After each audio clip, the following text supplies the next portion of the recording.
பாஜகவின் மிகப்பெரிய ஊழலானது வெளிப்பட்டிருக்கு. அதற்கான ஆதாரத்தையும் வெளியிட்டிருக்காங்க. என்ன நடந்தது அப்படின்ற முழு விவரத்தையும் பார்க்கலாம்.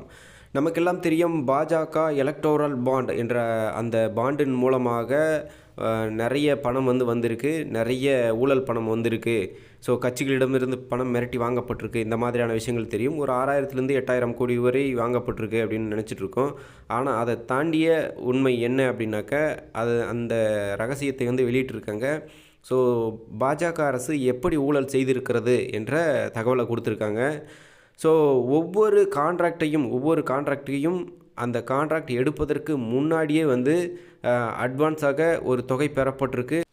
அந்த கான்ட்ராக்ட் ஆனது வழங்கப்பட்ட பிறகு, அந்த கான்ட்ராக்ட் ஆனது கொடுக்கப்பட்ட பிறகு மீதமுள்ள தொகை வசூல் பண்ணியிருக்காங்க. அதே மாதிரி நிறைய கம்பெனிகளிடமிருந்து மிரட்டி ரெய்டுகள் மூலமாக ஒரு கம்பெனிக்கு ரெய்டு போவாங்க. உடனடியாக அங்கே அந்த கம்பெனிக்கிட்டேருந்து ஒரு பெரும் தொகை வசூலிக்கப்படும். உடனே ரெய்டு ஸ்டாப் ஆகிடும். அந்த மாதிரியான விஷயங்கள் தான் இருக்கும். அதே மாதிரி ஜஸ்ட் லேபிள் கம்பெனி அப்படின்னு சொல்லுவாங்க. ஒரு கம்பெனியோட பேர் மட்டும்தான் இருக்கும். அந்த கம்பெனி இயங்காது. ஆனால் அந்த கம்பெனியில் இவ்வளோ லாபம் வந்திருக்கு அப்படின்னு சொல்லி கருப்பு பணத்தை வெள்ளை பணமாக மாற்றக்கூடிய கம்பெனிகள் இருக்குது. அதிலிருந்தும் நிறைய சம்பாரிச்சிருக்காங்க.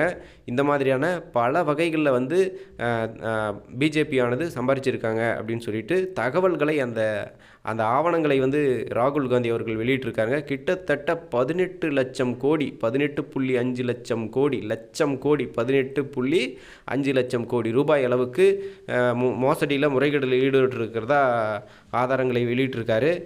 ஸோ என்ன இந்த ஊழல் குறித்து உங்களுடைய கருத்து என்ன அப்படின்றத நீங்கள் மறக்காமல் கமெண்ட்டில் சொல்லுங்கள். நன்றி.